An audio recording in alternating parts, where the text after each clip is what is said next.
मुआशरे में तालीम आम हो जाए, जिना का दरवाजा बंद किया जा सकता है। जिस मुआशरे में तालीम आम हो जाए औरतों को इज्जत दी जा सकती है। जिस मुआशरे में तालीम आम हो जाए माबूदाने बातिल को बाहर निकाला जा सकता है। तो परवरदिगार आलम ने ये पैगाम दे दिया कि तुम पढ़ो, अगर तुम तालीम हासिल करोगे तो सारे फसादात खत्म हो जाएंगे। अल्हम्दुलिल्लाह अल्हम्दुलिल्लाहिल अलीय्यिल अकबर वस्सलातु वस्सलामु अला सय्यिदिल बशर व अला शफीइल उम्मतिल महशर व अला आलिहि व अस्हाबिहि सुरुदिल गुरर। अम्मा बाद फ़अऊज़ु बिल्लाहि मिनश शैतानिर रजीम। बिस्मिल्लाहिर रहमानिर रहीम। इक़रा बिस्मि रब्बिकल्लज़ी खलक़ खलक़ल इंसाना मिन अलक़ इक़रा व रब्बुकल अकरम। व क़ाल रसूलुल्लाहि सल्लल्लाहु तआला अलैहि वसल्लम कुन आलिमन औ मुतअल्लिमन औ मुस्तमिअन औ मुहिब्बन वला तकुनिल खामिसा फतहलिक। वक़ाल रसूलुल्लाहि सल्लल्लाहु तआला अलैहि वसल्लम फ़ी मक़ामिन आख़र तदारुसुल इल्मी साअतम मिनल लैली खैरुम मिन इह्याइहा। आमन्तु बिल्लाह सदक़ल्लाहुल अलिय्युल अज़ीम वबल्लगना रसूलुहुन नबियुल अमीनुल मुबीनुल मतीनुल करीमुर रऊफुर रहीम। मौलाया सल्ली वसल्लिम दाइमन अबदा। ज़ोर से बोलें आमीन, और आहिस्ता से बोलो कहीं पुलिस ना आ जाए। भाई इतना क्यों घबरा रहे हैं? ज़ोर से बोलें। आप गलत काम नहीं कर रहे हैं, कभी मुसलमान गलत काम करते ही नहीं है। और हमारी मजालिस महाफिल, हमारी कॉन्फ्रेंसों और इजलास से कभी भी नफ़रत का पैगाम नहीं जाता, बल्कि मोहब्बत का पैगाम जाता है, इत्तेफाक का पैगाम जाता है, इत्तेहाद का पैगाम जाता है। तो आप ज़ोर से यक आवाज़ में बोलें आमीन। मौलाया सल्ली वसल्लिम दाइमन अबदा अला हबीबिका खैरिल खल्क़ि कुल्लिहिमी। या रब्बी बिल मुस्तफ़ा बल्लिग मक़ासिदना वग़फ़िर लना मा मज़ा या वासिअल करमी। या रसूलल्लाहि उन्ज़ुर हालना या हबीबल्लाहि इस्मा क़ालना इन्ननी फ़ी बहरी ग़म्मिन मुग़रक़ुन ख़ुज़ यदी साहिल लना अश्कालना। अल्लाह की सरता बक़दम शान है ये। ज़ोर से बोलो सुभान अल्लाह। देखिए, आप टुक टुक दीदम दमना कशीदम की तस्वीर ना बने। और मैं समझता हूँ कि बात तो आपकी समझ में आ ही रही होगी। कोई ऐसा भी नहीं है कि साहब चंद तकारीर हो गई, कई खिताबात हो गए, कहाँ तक बैठें कहाँ तक बोलें। अभी तो मैं समझता हूँ ये दूसरी तकरीर है, और कलाम भी अभी एक शायर ने पढ़े हैं। तो अभी आप कोई थके मांदा नहीं हैं, बल्कि आप बड़े मसरूर होकर बैठे हैं। तो ज़ोर से आप बोलते रहें, और आप सुभान अल्लाह अल्हम्दुलिल्लाह ज़रूर कहते रहें। अल्लाह की सरता बक़दम शान है ये। बोलिए सुभान अल्लाह। अल्लाह की सरता बक़दम शान है ये। इंसान ही इंसान वो इंसान है ये। और कुरान तो ईमान बताता है इन्हें। कुरान तो ईमान बताता है इन्हें। और ईमान ये कहता है मेरी जान है ये। ईमान ये कहता है मेरी जान है ये। हजरात, आज का ये कादरी रज़वी कॉन्फ्रेंस व जश्न दस्तार बंदी इस बात का हमें पैगाम दे रही है। और आज हमारे ज़हनो दिमाग क़ुलूबो अज़हान को झंझोड़ झंझोड़ कर ये कह रही है कि जिन हालात से हम दो चार हैं, जिन हालात से हम गुज़र रहे हैं, अगर हमने वक्त की नज़ाकत को समझ करके अपनी ज़िंदगी को नहीं गुजारा, और अगर हम अब भी हमने अपनी इस्लाह न की, तो फिर कामयाबी का कोई तसव्वुर या तख़य्युल नहीं किया जा सकता है। इतना बड़ा कस्बा, इतना बड़ा गांव, इतनी बड़ी बस्ती है। मैं समझता हूँ कि अगर हर महल्ले से चंद अफराद भी आ जाते तो यहाँ लोगों का बड़ा इज़्तिहाम होता, लोगों की कसरत होती।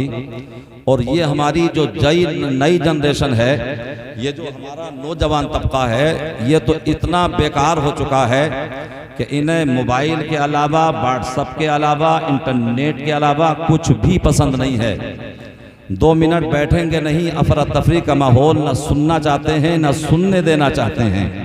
लिहाजा अपनी हालत को बदलो, अपने अंदर तगय्युर पैदा करो, अपने अंदर तबद्दुल पैदा करो। और जब तबद्दुल पैदा कर लोगे तो फिर अल्लाह का वादा बिल्कुल बरहक है, सच्चा है, हक है, सवाब है कि वला तहिनु वला तहज़नु व अंतुमुल आलौना इन कुंतुम मुमिनीन, कि गम मत करना, सुस्ती मत खाना, हम तुम्ही को गालिब करेंगे। शर्त यह है कि तुम पक्के मोमिन बन जाना। आज हम पक्के मोमिन नहीं बल्कि पक्के फेसबुक चलाने वाले बन चुके हैं, पक्के व्हाट्सएप चलाने वाले बन चुके हैं। और आज यही वजह है कि आज हम हर तरफ जलील और रुस्वा हो रहे हैं। वरना कुरान सच्चा, साहिबे कुरान सच्चा, और जिसने कुरान को भेजा, जो कुरान लेकर के आया, वो सब सच्चे। हम अपने अंदर बस तगय्युर पैदा कर लें, जमाने की कोई ताकत हमें सरनिगू नहीं कर सकती है। तो लिहाजा मैं ये अर्ज करना चाहता हूँ, आप अहले स्टेज की हालत को देखिए, ऐसा लग रहा है जैसे कि इख्तिताम पजीर महफिल हो चुकी हो। आज पता नहीं ये क्या मुसीबत चल पड़ी है कि गिरोह दर गिरोह आज हम बटे हुए हैं। सरकार ने तो और अक़वाम के लिए फरमाया था, दूसरे लोगों के लिए फरमाया था। कौमे मुस्लिम के ताल्लुक से तो मेरे आका ने फरमाया था कि एक मोमिन दूसरे मोमिन का आईना है। सरकार ने फरमाया था युहिब्बु लि अखीही मा युहिब्बु लि नफ्सी, कि जो तुम अपने लिए पसंद करते हो वही अपने भाई के लिए पसंद करो। मगर आज कहने के लिए तो हम पक्के मुसलमान होने का दावा करते हैं, मगर हकीकत में हमने दामने मुस्तफ़ा को आज छोड़ रखा है। न समझोगे तो मिट जाओगे। ए हिंदी मुसलमानों, तुम्हारी दास्तां तक भी न होगी दास्तानों में। तो लिहाजा मैं अपनी गुफ्तगू का आगाज करता हूँ। इससे पहले एक मर्तबा मोहब्बत के साथ दुरूद पाक पढ़िए। अल्लाहुम्मा सल्ली अला सय्यदिना व मौलाना मुहम्मदिन व बारिक वसल्लिम सलातन व सलामन अलैका या रसूल अल्लाह सल्लल्लाहु तआला अलैहि वसल्लम। अच्छा, मेहमान आ गए होंगे मुफ्ती साहब, कोई बात नहीं। बहरहाल एक बार और दुरूद पाक पढ़िए। अल्लाहुम्मा सल्ली अला सय्यदिना व मौलाना मुहम्मदिन व बारिक वसल्लिम सलातन व सलामन अलैका या रसूल अल्लाह सलातन व सलामन अलैका या हबीब अल्लाह। आज हम तमगात देखते हैं, आज हम असनाद देखते हैं, आज हम डिग्रियां देखते हैं, और ये देखते हैं कि बोल कौन रहा है, मगर हजरत अली करमल्लाहु वजहुल करीम, वो शहजादे कि जिन्होंने इसी दीन और मजहब इस्लाम के लिए अपने बच्चों को कटाया था। आपने खुद जामे शहादत नोश फरमाया था, और तरबियत किसने की थी? हजरत अली ने तरबियत की थी, हजरत फातिमा ने तरबियत की थी। हजरत अली फरमाते हैं, कौल हजरत का मेरे जहन में आ रहा है, हजरत अली ने फरमाया था, उन्जुरू इला मा काल वला तंजुरू इला मन काल, कि ये मत देखो कि कौन बोल रहा है, बल्कि ये देखो कि क्या बोल रहा है। शैतान कितना बड़ा मुअल्लिम था, सिर्फ इंसानों का या इंसानों का पढ़ाने वाला नहीं, या आदमियों का या अजिन्ना का पढ़ाने वाला नहीं था, बल्कि फरिश्तों को पढ़ाता था। मगर उसका सारा इल्म, उसकी सारी इबादत उसके चेहरे पर मार दी गई। जब तक खुलूस, इसार, मोहब्बत, कल्बी लगाओ, इत्तिफाक, यकजहती हमारे सीने में न हो तो फिर कामयाब हम हो नहीं सकते हैं। तो मैं इन अशार से अपनी गुफ्तगू का आगाज करता हूँ। आप देख रहे हैं ये कितनी आलिशान इमारत, तालीम का भी जवाब नहीं और इमारत का भी जवाब नहीं। मैं समीम कल्ब के साथ दुआ करता हूँ कि अल्लाह तबारक व तआला दारुल उलूम जामिया कादरिया रज़विया को परवरदिगार मज़ीद तरक्की अता फरमाए, मनाजिल उलिया अता फरमाए, हासिदीन के हसद से महफूज फरमाए, शरीरों के शर से महफूज फरमाए। आज हसद का मादा इतना हमारे अंदर पैदा हो चुका है, जो बनाम मुसलमान अपने आप को कहलाते हैं, मगर आज हमारे अंदर हसद कितना है, आज हमारे अंदर बुग़्ज़ कितना है, आज हमारे अंदर इनात कितना है। अगर तुम किसी को मिटाने की कोशिश करोगे, ना तो कोई इंसान मिट सकता है, ना किसी का मिशन मिट सकता है, ना कोई दारुल उलूम मिट सकता है, ना कोई मदरसा मिट सकता है। इस मदरसे या किसी भी दीने मदरसे में किसी के बाप की तालीम नहीं होती, बल्कि खुदाए पाक की तालीम होती है, कुरान पाक की तालीम होती है। तो लिहाजा मेरे भाइयों, आप देखते हैं कादरी साहब को, एक छोटा सा वजूद है मगर बारे जहान है। इन्हें मदरसे को भी देखना है, इन्हें मदरसीन को भी देखना है, इन्हें तलबा को भी देखना है, इन्हें मदरसे की इमारत को भी देखना है, इन्हें अपने मदरसे के अखराजात को भी देखना है। मैंने बहुत सारे सरबराहों को देखा है, मैंने बहुत सारे नाज़िमीन को देखा है, जो हजरात मदरसा बनाने से पहले अपना घर बनाते हैं, मदरसा बनाने से पहले अपनी फैसिलिटी का इंतजाम करते हैं, मगर ये नन्ना सा वजूद है, दिल में ऐसा दर्द दिल लिए हुए है, दर्द दीन लिए हुए है, दर्द मसलकी आला हजरत लिए हुए है, कि मैंने देखा है कि इस शख्सियत ने अभी अपना घर नहीं बनाया है, बल्कि दिल में तमन्ना ये है कि अगर ये मदरसा तामीर हो जाए तो फिर इंशाअल्लाह इस मदरसे से मसलकी आला हजरत का पैगाम दिया जाएगा। और इनकी यही तमन्ना है कि तालीम कुरान आम हो जाए, सारे परचमों से ऊंचा परचमे इस्लाम हो जाए। नारे तकबीर, नारे रिसालत, मसलके आला हजरत अल्लामा ज़ाकिर नईमी साहिब क़िबला जिंदाबाद। इन अशार के जरिए मैं अपनी गुफ्तगू का आगाज करता हूँ कि तख्त शाही ना लिबासे फाखरा ले जाएगा। आज हसद का मादा बहुत ज्यादा है, हमारे उलमा में पाया जाता है। अगर आला हजरत का नाम ले दिया जाए, मुफ्ती आजम हिंद का नाम ले दिया जाए, खलीफा मुफ्ती आजम हिंद का नाम ले दिया जाए, तो कुछ लोगों के तीरों नश्तर का काम करता है, कुछ लोगों को बड़ा इस्तराब होता है, कुछ लोगों को बड़ी तकलीफ होती है, कुछ लोगों को बड़ी परेशानी होती है। मगर आज मेरी जबान से और इन उलमा की जबान से हकीकत सुन लो। किसी कहने वाले ने कहा था कि तख्त शाही ना लिबासे फाखरा ले जाएगा और बिल यकीन दीदार का एक हौसला ले जाएगा, बिल यकीन दीदार का एक हौसला ले जाएगा। और अजमते सरकार का मुनकिर न बन ऐ ना समझ, अजमते सरकार का मुनकिर न बन ऐ ना समझ, वरना दोज़ख में जलेगा मेरा क्या ले जाएगा, वरना दोज़ख में जलेगा मेरा क्या ले जाएगा। और कुछ करे बकवास नजदीक पर यह है मेरा यकीन, कुछ करे बकवास हासिद पर यह है मेरा यकीन, सूए जन्नत मसलके अहमद रज़ा ले जाएगा, सूए जन्नत मसलके अहमद रज़ा ले जाएगा। और आ रही है हर तरफ से बस यही प्यारी सदा, अब तुम्हें मंजिल की जानिब अख्तर रज़ा ले जाएगा, अब तुम्हें मंजिल की जानिब अख्तर रज़ा ले जाएगा। हजरात, आज की इस अज़ीमुश्शान कादरी रज़वी कॉन्फ्रेंस व जश्न दस्तार बंदी से आप पैगाम लेकर के जाइए और अपने कुलूब व अज़हान में बसा लीजिए और उस पर अमल करने की भी कोशिश कीजिए।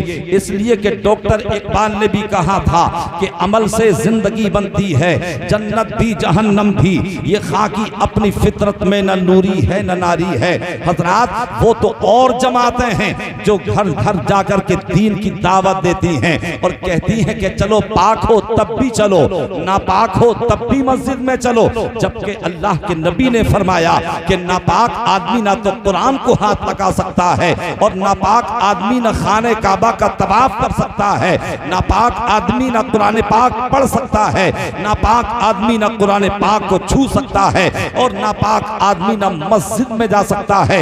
मगर कुछ दीन के लुटेरे कहते हैं अगर हालत नापाकी में भी हो, अगर तुम नजस भी हो तब भी कोई बात नहीं है, चलो मस्जिद में। मगर अल्हम्दुलिल्लाह हम अहले सुन्नत वल जमात, हम घर घर जाकर तो जो है दीन की दावत नहीं देते हैं, मगर हमारे यहाँ मजालिस होती हैं, हमारे यहाँ महफिल होती हैं, हमारे यहाँ जलसे होते हैं, हमारे यहाँ कॉन्फ्रेंस से होती हैं तो ये भी पढ़ने पढ़ाने का एक मौका फराहम हुआ करता है, ये भी तालीम और ताल्लुम करने का एक हसीन मौका हुआ करता है। लेकिन आज हम ख्वाबे गफलत में पड़े हुए हैं, आज हम जिन हालात से हिंदुस्तान में दो चार हो रहे हैं, आज हम उससे बिल्कुल ना आशना हैं, उन हालात से हम बिल्कुल बेखबर हैं। अगर कुरान को हम सही माना में पढ़ लें, अगर इस कॉन्फ्रेंस के पैगाम को आप ले जाएं तो यकीनन आपको पता चलेगा उस जजीरा अरब में आज से 1400 साल पहले नुज़ूले कुरान के ताल्लुक से और नुज़ूले कुरान के एतबार से जो सबसे पहली सूरत है, जो सबसे पहली कुरान की आयत है, उसमें अल्लाह क्या फरमाता है?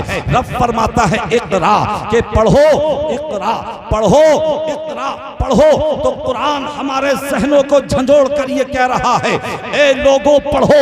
अगर तुम वक़ार चाहते हो तो तुम्हें पढ़ना होगा, अगर इज्जत चाहते हो तो तुम्हें पढ़ना होगा, अगर शान और शौकत चाहते हो तो तुम्हें पढ़ना होगा, अगर तुम हुकूमत चाहते हो तो तुम्हें पढ़ना होगा, अगर तुम सल्तनत चाहते हो तो तुम्हें पढ़ना होगा, अगर तुम खशियत रब्बी चाहते हो तो तुम्हें पढ़ना होगा, अगर तुम्हें खौफ इलाही चाहिए तो तुम्हें पढ़ना होगा। और मेरे आका ने फरमा दिया अल इल्मु नूर, अल इल्मु कुव्वा, यानी इल्म नूर है, इल्म कुव्वत है, पढ़ते तुम चले जाओ, परवरदिगार बरतरी तुम्हें अता फरमाए। वाह वाह, नारे तकबीर। हज़रात बोले बोले उस जज़ीरा अरब में सबसे पहले जो कुरान की आयत नाजिल हुई और जो सबसे पहले सूरत उतरी और नाजिल हुई, वो हमें क्या दर्श दे रही है? आपके कस्बा शहबाजपुर में और जिला संबल में अगर डीएम को भेजा जाए, योगी जी की तरफ से भेजा जाए या मोदी जी की तरफ से भेजा जाए, तो डीएम जिला संबल में आने के बाद सबसे पहले पूरे जिले के हालात का जायजा लेगा। तवज्जो से सुनिएगा मेरी बात को, और मैं अहले स्टेज की भी तवज्जो चाहता हूं कि ये मेरी पूरी पुष्पनाही फरमाएंगे हज़रात गिरामी। तो अगर एक डीएम संबल में आए तो पूरे जिले संबल के वो हालात को देखेगा और बड़े बड़े मसाइल को पेशे नजर रखेगा, और वो ये कोशिश करेगा कि जो बड़े बड़े मसाइल हैं पहले उन्हें हल किया जाए, पहले उन्हें दुरुस्त किया जाए, पहले उन्हें जो है सुलझाया जाए। अज़ीज़ान मिल्लत इस्लामिया, और जो छोटे मसाइल होंगे डीएम उन्हें बाद में अंजाम देगा, डीएम उनकी बाद में इस्लाह करेगा। तो बस इसी तरीके से जब कुरान पाक जज़ीरा अरब में नाजिल हो रहा है, जब कुरान पाक मक्के की गलियों में नाजिल हो रहा है, जब कुरान पाक की पहली सूरत नाजिल हो रही है, जब कुरान पाक की पहली आयत नाजिल हो रही है, तो क्या नाजिल हो रही है? इक़रा के पढ़ो। तो क्या सबसे बड़ा मसला था अरब का? तालीम सबसे बड़ा मसला था। इसके अलावा और भी तो मसाइल थे अरब में, इसके अलावा और भी तो मसाइल थे जज़ीरा अरब में, इसके अलावा बहुत सारे मसाइल थे। आमतौर से जिना हो रहा था, बहुत बड़ा मसला था। आमतौर से शराब पी जा रही थी, बहुत बड़ा मसला था। आमतौर से कत्ल खारत के बाजार गर्म थे, बहुत बड़ा मसला था। दो कबीले आपस में दस्तों गिरेबा थे, वह बहुत बड़ा मसला था। और यानी छोटों को गुलाम बनाया जा रहा था, बहुत बड़ा मसला था। औरतों की इस्मत तरी की जा रही थी, बहुत बड़ा मसला था। औरतों को मनहूसा समझा जा रहा था, बहुत बड़ा मसला था हज़रात गिरामी। और सबसे बड़ा मसला तो ये था कि खाने काबा के अंदर 360 पुत रखे हुए थे, ये सबसे बड़ा मसला था। तो कुरान जब नाजिल हुआ तो सबसे पहले कुफ्र के बारे में नाजिल हुआ होता, पहले ये अदयाने बातिला के बारे में या माबूदाने बातिल के बारे में कहा होता, मगर नहीं। जब कुरान की पहली आयत नाजिल हुई है तो पैगाम दे रही है और ये बता रही है कि इक़रा पढ़ो, यानी मतलब ये है कि तुम तालीम को आम कर दो। इसलिए कि जिस मुआशरे में तालीम आम हो जाए तो झगड़ों को खत्म किया जा सकता है, जिस मुआशरे में तालीम आम हो जाए जिना का दरवाजा बंद किया जा सकता है, जिस मुआशरे में तालीम आम हो जाए औरतों को इज्जत दी जा सकती है, जिस मुआशरे में तालीम आम हो जाए माबूदाने बातिल को बाहर निकाला जा सकता है। तो परवरदिगार आलम ने ये पैगाम दे दिया कि तुम पढ़ो, अगर तुम तालीम हासिल करोगे तो सारे फसादात खत्म हो जाएंगे। वाह वाह, जिंदाबाद जिंदाबाद।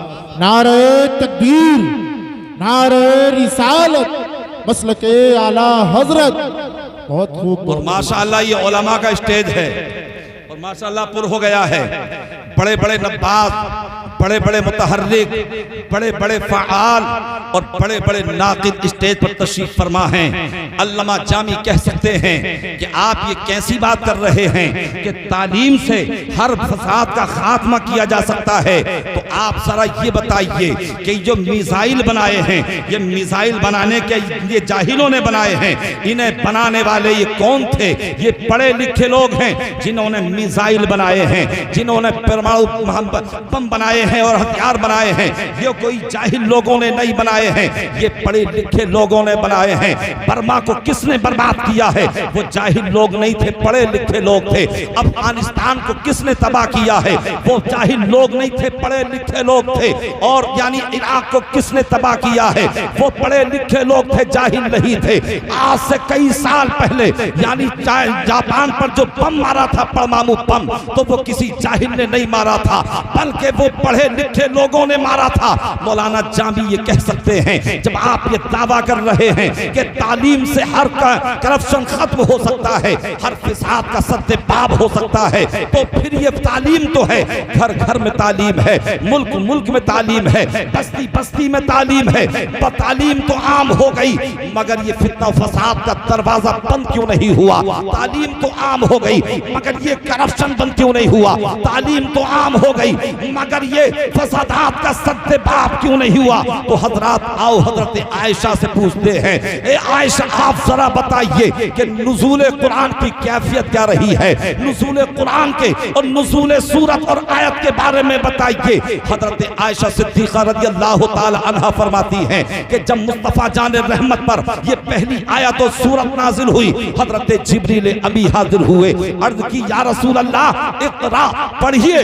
मेरे आका से कहते हैं इक़रा पढ़िए, मगर मेरे आका से 2 मर्तबा कहा, मेरे आका खामोश रहते हैं। जब तीसरी मर्तबा कहा इक़रा बिस्मि रब्बिकल लज़ी खलक़, पढ़िए अपने रब के नाम से जो जिसने पैदा किया है, तो मुस्तफ़ा जान रहमत पढ़ने लगे हैं। हजरत आयशा फरमाती हैं कि जिब्रील अमी ने 2 मर्तबा कहा कि पढ़िए पढ़िए, सिर्फ पढ़ने की बात थी, तो मुस्तफ़ा जान रहमत खामोश रहे। और मेरे आका ने ये बता दिया, जहां सिर्फ तालीम होगी वहां जुल्म रहेगा, जहां सिर्फ तालीम होगी वहां फसाद रहेंगे, जहां सिर्फ तालीम होगी वहां करप्शन रहेगा। अगर तालीम रब के नाम पर हो तो फसादात खत्म हो जाएंगे, अगर तालीम रब के नाम पर हो तो बुराइयों का खात्मा हो जाएगा। बेशक बेशक बेशक। हजरात, तो जहां तालीम पेट के नाम पर हो, जहां सिर्फ तालीम हो, आज तो ये जुल्म और बर्बरियत के पहाड़ तोड़े जा रहे हैं, वहां सिर्फ तालीम है। और जहां तालीम रब के नाम से होती है, जहां तालीम रब के नाम पर होती है, वहां जुल्म नहीं होता है, वहां अदल होता है, वहां इंसाफ होता है। जहां रब के नाम पर तालीम होती है, वहां बुग़्ज़ और इनाद नहीं होता है, बल्कि वहां मोहब्बत होती है, वहां भाईचारा होता है। देखो हजरत सिद्दीक़ अकबर के यहाँ तालीम है, मगर रब के नाम पर है, करप्शन नहीं है। फारूक आजम के यहाँ तालीम है, मगर रब के नाम पर है, इसलिए करप्शन नहीं है। हजरत उस्मान गनी के यहाँ तालीम है, मगर रब के नाम पर है, करप्शन नहीं है। हजरत अली के यहाँ तालीम है, मगर रब के नाम पर है, इसलिए करप्शन नहीं है। हजरत उमर बिन अब्दुल अजीज के यहाँ तालीम है, मगर रब के नाम पर है, इसलिए करप्शन नहीं है। इमाम आजम के यहाँ तालीम है, मगर रब के नाम पर है, इसलिए करप्शन नहीं है। गौसे आजम के यहाँ तालीम है, मगर रब के नाम पर है, इसलिए करप्शन नहीं है। गरीब नवाज के यहाँ तालीम है, मगर रब के नाम पर है, इसलिए करप्शन नहीं है। मखदूम सिमना के यहाँ तालीम है, मगर रब के नाम पर है, इसलिए करप्शन नहीं है। हाफिज मिल्लत के यहाँ तालीम है, मगर रब के नाम पर है, इसलिए करप्शन नहीं है। है। मुजाहिदे मिल्लत के यहाँ तालीम है मगर रब के नाम पर है, इसलिए करप्शन नहीं है। आला हजरत के यहाँ तालीम है मगर रब के नाम पर है, इसलिए करप्शन नहीं है। ताजुल शरिया के यहाँ तालीम है मगर रब के नाम पर है, इसलिए करप्शन नहीं। नारे तकबीर, नारे रिसालत, कादरी रज़वी कॉन्फ्रेंस, हुजूर ताजो शरिया मसलके आला हजरत मौलाना जाकिर हुसैन साहिब क़िबला। तो हजरात, जहां तालीम रब के नाम पर होगी वहां करप्शन नहीं होगा, वहां फसाद नहीं होगा, वहां बुराइयां नहीं होंगी। अब कुरान पाक नाजिल हुआ, हमें तालीम पढ़ने की दे रहा है, हमें मैसेज पढ़ने का दे रहा है, हमें पैगाम पढ़ने के लिए दे रहा है। हजरात गिरामी, ये कुरान पाक जो नाजिल हुआ था ये कोई यानी अजमियों में नहीं नाजिल हुआ था, ये किसी जाहिर कौम में नाजिल नहीं हुआ था।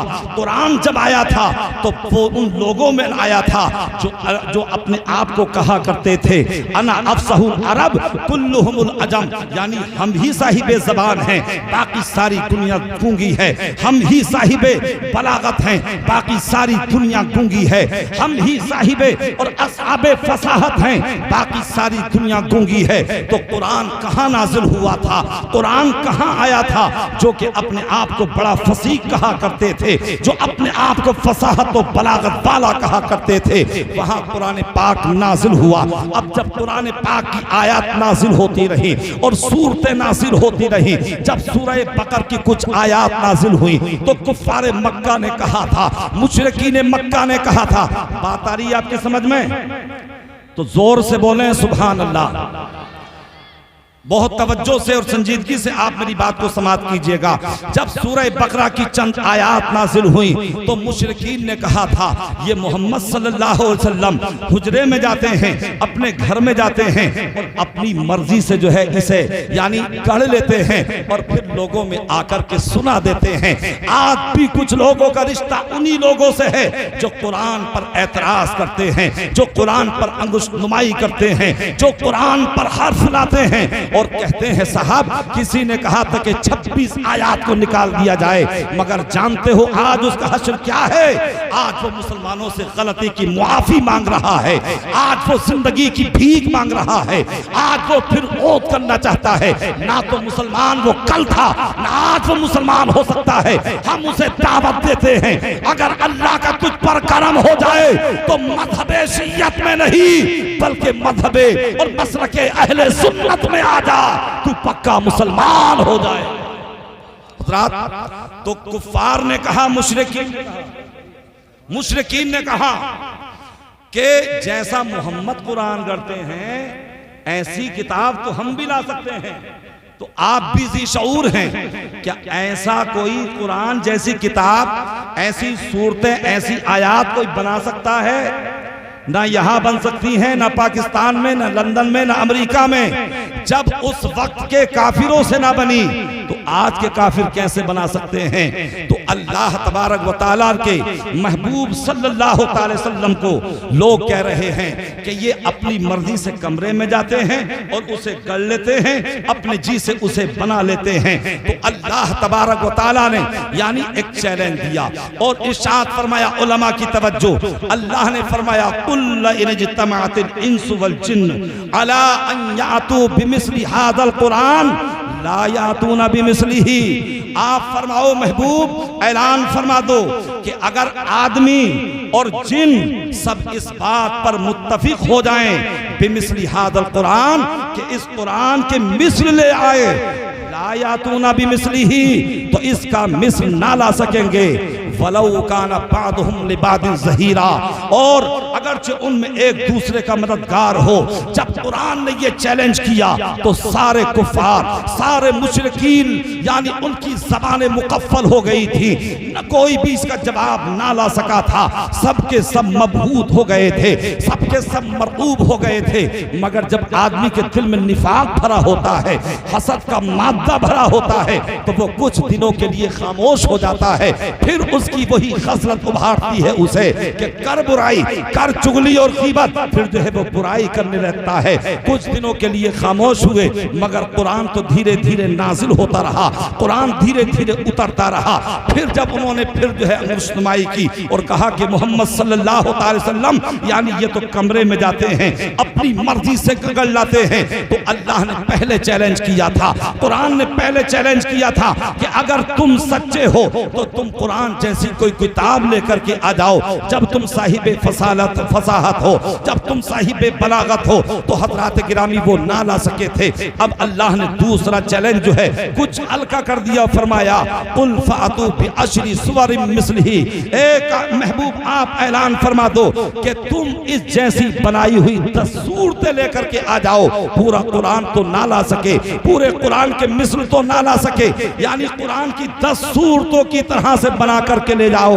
और अगर अल्लाह के सिवा तुम्हारे जो भी हमदर्द हो, तुम्हें जो भी मिल सके, सबको बुला लो, इन कुंतुम सादिकीन, अगर तुम सच्चे हो। कुरान ने दूसरा चैलेंज किया, मगर कोई भी मुशरिक या काफिर इसका बदल ना ला सका, इसका मिस्ल ना ला सका, मगर हजरात एतराज बराबर करते रहे। फिर कुरान पाक ने तीसरा चैलेंज किया था और अल्लाह ने फरमाया था फातू बि सूरतिन मिन मिस्लिही, यानी अगर तुम 10 सूरतें भी नहीं ला सकते तो कम से कम इस जैसी एक सूरत तो लेकर के आ जाओ।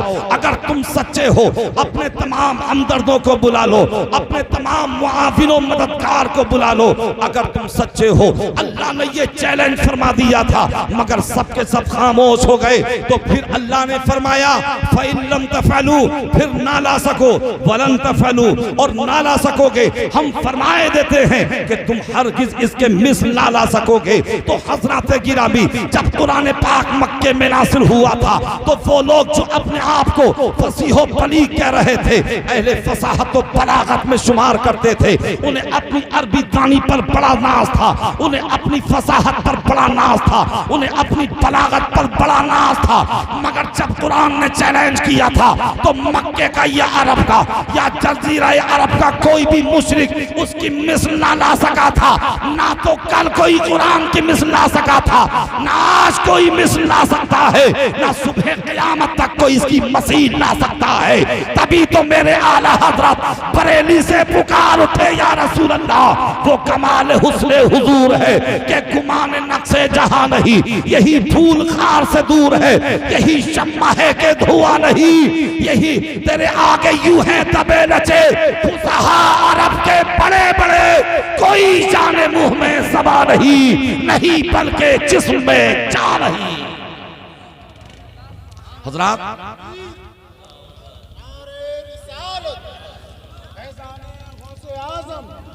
पीछे का खामोश मजमा, बोलो यार बोलो।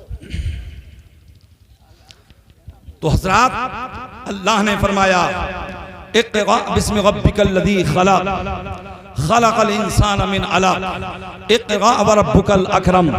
ए महबूब, अपने रब के नाम से पढ़ो जिसने पैदा किया आदमी को खून की फुटक से। पढ़ो और तुम्हारा रब ही सबसे बड़ा अकरम। हजरात गिरामी, तो कुरान की पहली सूरत नुज़ूल के एतबार से और पहली आयत हमें तालीम का जो है एक दर्स दे रही है, एक पैगाम दे रही है। अगर हम कुरान पर अमल कर लें तो कसम खुदा की दुनिया की कोई ताकत हमें झुका नहीं सकती है। मगर आज हमारी कौम के नौजवान हैं, इन्हें तालीम से कोई वास्ता नहीं है। ये तो अगर कोई फिल्मी स्टार को देखेंगे तो जैसे उसके बाल देखेंगे वैसे ही ये बाल रखने शुरू कर देते हैं, जैसे उसका लिबास देखेंगे वैसे ही ये लिबास पहनना शुरू कर देते हैं, जैसे उन्हें ठुमके लगाते देखेंगे वैसे ही ठुमके लगाने शुरू कर देते हैं, जैसे उनकी अदाओं को देखेंगे वैसे ही अदाएं शुरू कर देते हैं। मगर याद रखना, फिल्मी स्टार की एक हीरोइन है जिसे रानी मुखर्जी कहा जाता है, उसने अपनी स्पीच में कहा था कि इस पूरी दुनिया के अंदर अगर सबसे ज्यादा अच्छा कैरेक्टर वाला, सबसे ज्यादा अच्छे किरदार वाला, सबसे ज्यादा अपनी अच्छी आदतों अतबार का कोई है तो वो आमना कलाल मोहम्मद अरबी है। तो दुनिया तो तुम्हारे नबी की तालीम तारीफ करे, दुनिया तो अगियार तो तुम्हारे नबी के किरदार की तारीफ करे, और तुम जो है आप दुनिया की तरफ जा रहे हो, आप तुम दुनिया की तरफ भाग रहे हो।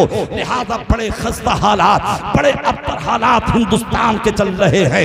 अपने बच्चों को डॉक्टर भी बनाओ, अपने बच्चों को इंजीनियर भी बनाओ, अपने बच्चों को प्रोफेसर भी बनाओ, मगर ये सब कुछ बनाने से पहले अपने बच्चों को मुस्तफा का गुलाम बना दो। इसलिए कि आप देखा ये जाता है, अगर किसी का बेटा डॉक्टर बन जाता है, अगर किसी का बेटा इंजीनियर बन जाता है, अगर किसी का बेटा प्रोफेसर बन जाता है, तो वो अगियार के चुंगल में आ जाता है और उसके तामे फरेब में आ जाता है, और आने के बाद वो अपने अकीदे को बदल देता है। नारे तकबीर, नारे रिसालत, मसलके आला हजरत, मसलके आला हजरत मुफ्ती अलाउद्दीन साहिब किबला।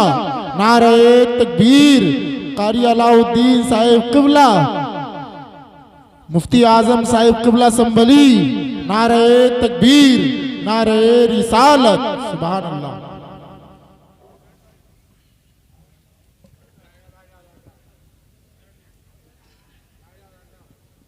देखिए हजरात,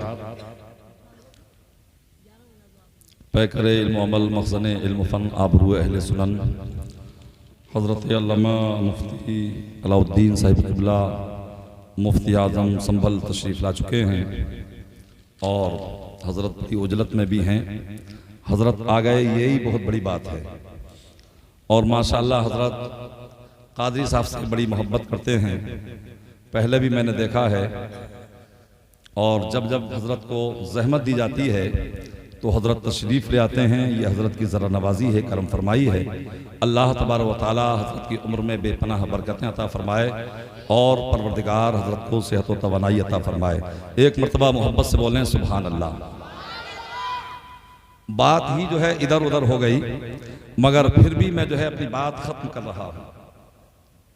बात चल रही थी तालीम की कि नुज़ूल के एतबार से कुरान की सबसे पहली आयत और सूरत हमें कुरान की और तालीम का पैगाम देती है, पढ़ने का पैगाम देती है। तालीम हासिल करो, पढ़ो पढ़ो पढ़ो। मगर आज कौम मुस्लिम पढ़ने के लिए तैयार नहीं है। 12-13 साल तक तो कोई परवाही नहीं है, ना माँ को ना बाप को। और अगर ये बच्चा मोबाइल चलाने लगे बड़ा वाला, तो फिर माँ भी खुश होती है, बाप भी खुश होता है कि अरे बच्चा बड़ा ज़हीन व फतीन है, देखो ये फेसबुक भी चला लेता है, व्हाट्सएप भी चला लेता है, नंबर भी निकाल लेता है। लिहाजा मेरे भाइयों, कुरान का भी तकादा है, हदीस का भी तकादा है और हालात हाजरा का भी तकादा है कि हम दीन की तालीम तो हासिल करेंगे ही, मगर हमें दुनिया की तालीम में भी आगे बढ़ना है। हमें दुनिया की तालीम भी हासिल करनी है। हजरात गिरामी, आज हमारे अंदर दीन हासिल करने का, तालीम हासिल करने का जज्बा ना रहा, मगर अपने असलाफ को देखिए तो पता चलेगा। देखिए हजरत इमाम मोहम्मद हैं, अल्लाह अकबर, हजरत इमाम आदम के बड़े अजिल्ला और आपके अकाबिर शागिर्दों में से हैं। हजरत इमाम मोहम्मद रज़ी अल्लाह ताला अन्हु हैं, 14 साल की उम्र है। आपकी वालदा ने फरमाया था, बेटा इमाम आदम की दरसगाह में जाओ और जाने के बाद अपना नाम वहां लिखवा दो और तालीम हासिल करना शुरू कर दो। अब हजरत गिरामी, हजरत इमाम मोहम्मद रज़ियल्लाहु ताला अन्हु कोई गरीब घराने से नहीं थे, बड़े मालदार और अमीर कबीर के बेटे थे, बड़े मालदार घराने के थे। अल्लाह तबारक व तआला ने यानी दुनिया की दौलत से भी नवाजा था और हुस्न व जमाल की दौलत से भी नवाजा था। आप बेपनाह हसीन जमील थे। 14 साल की उम्र शरीफ है। इमाम आजम की बारगाह में गए और जाने के बाद में जो है अर्ज किया था, हुजूर आप मेरा नाम दर्ज फरमा लें, मुझे अपनी शागिर्दी में ले लें, मुझे अपनी गुलामी में ले लें। आपने फरमाया था, बेटा किसने भेजा है? इमाम मोहम्मद ने कहा, हुजूर मेरी माँ ने मुझे भेजा है। नारे तकबीर, नारे रिसालत, मसलके आला हजरत हजरत अल्लामा मौलाना सरताज हुसैन साहिब किबला। नारे तकबीर, नारे रिसालत, सुभान अल्लाह सुभान अल्लाह। इमाम मोहम्मद रज़ियल्लाहु ताला अन्हु ने कहा, हुजूर मुझे मेरी माँ ने भेजा है। तो आप बड़े हसीन थे, बड़े जमील थे, बड़े खूबसूरत थे, मगर इमाम आजम का तकवा देखो कि अमृत से, छोटे बच्चों से कैसा आप पर्दा किया करते थे। आपने इरशाद फरमाया बेटा कि जाओ घर जाओ और सबसे पहले कुरान पाक का हिफ्ज करो।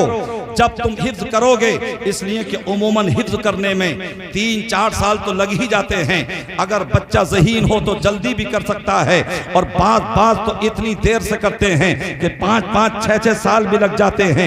हजरात देखिए, आप मिंबर नूर पर तशरीफ फरमा खतीबुल हिंद हजरत अल्लामा शेख सरताज अहमद रज़वी साहिब क़िबला तशरीफ ला चुके हैं, जिनके आप किताब नयाब से महजूद होंगे। मोहब्बत से बोलें सुभान अल्लाह। आप इमाम आज़म रज़ी अल्लाह ताला अन्हु ने इसलिए फरमाया था कि जब तुम हिफ्ज करोगे 3-4 साल उमूमन लग जाएंगे, कुछ उम्र में और इजाफा हो जाएगा, चेहरे पर कुछ बाल आ जाएंगे दाढ़ी के। अब इमाम मोहम्मद गए हैं और 7 दिन के बाद वापस पलट करके आ गए हैं। मैं बात खत्म कर रहा हूँ, तवील नहीं कर रहा हूँ, मोहब्बत से बोलिए सुभान अल्लाह। अब इमाम मोहम्मद रज़ी अल्लाह ताला अन्हु 7 दिन के बाद में आए, और आने के बाद में हुजूर में इमाम आजम की बारगाह में हाजिर हो गए। इमाम आजम ने कहा था बेटा मोहम्मद, मैंने तुमसे कहा था पहले घर जाओ और हिफ्ज करके तब मेरी बारगाह में आना, तब मेरी दरसगाह में आना। इमाम मोहम्मद ने कहा हुजूर मैंने हिफ्ज कर लिया है। सुभान अल्लाह। आपने सुना होगा कि 4 साल की उम्र में इमाम शाफई ने कुरान पाक को हिफ्ज किया था, और 1 महीने में मेरे आला हजरत ने माह रमजानुल मुबारक में कुरान पाक का हिफ्ज किया था। मगर इमाम मोहम्मद ने 7 दिन के अंदर कुरान पाक का हिफ्ज कर लिया था। जब इमाम मोहम्मद ने यह कहा कि मैं हिफ्ज करके आ गया हूं, तो इमाम आजम ने फरमाया था ए बेटा अगर हिफ्ज पढ़ लिया है तो कुरान पाक को पढ़ना शुरू करो। और मुझे जरा सुनाओ तो सही, इमाम मोहम्मद ने जब कुरान पाक को पढ़ना शुरू किया है, अलहम से शुरू किया है, जब तक बन्नास की सीन पर नहीं पहुंचे हैं उस वक्त तक आपने सांस को नहीं रोका है। तो ये दौर था हमारे अकाबिर का, ये दौर था हमारे शयूख का, कि उन्हें जज्बा दीन का कैसा था, वो पढ़ने के लिए कैसी सऊबतें बर्दाश्त करते थे, पढ़ने के लिए कैसी मशक्कतों को झेलते थे। आज हमें भी ये पैगाम मिल रहा है, आज हमें भी ये दर्स इबरत मिल रहा है कि ए मुसलमानों, अगर तुम तालीम हासिल ना करोगे तो इज्जत का तसव्वुर भी नहीं किया जा सकता है, और वक़ार का कोई जो है यानी तखय्युल भी नहीं किया जा सकता है। तो आज की इस अंजुमन से ये अज़्म मुसम्मम करके जाना कि या रसूल अल्लाह, जब तक हमारी जान में जान रहेगी मज़हबे इस्लाम पर कुर्बान रहेगी। और जब तुम याद में मुसम्मम करके जाओगे तो परवरदिगार तुमसे राजी हो जाएगा, मुस्तफा जान रहमत तुमसे राजी हो जाएंगे। और अपने अमल से ये बता दो कि हम आतिशे सोजा में भी हक बात कहेंगे, कुंदन की तरह दहर में ताबिंदा रहेंगे। तारीख बताती है कि हर दौरे सितम में हम जिंदा थे, जिंदा हैं, जिंदा ही रहेंगे।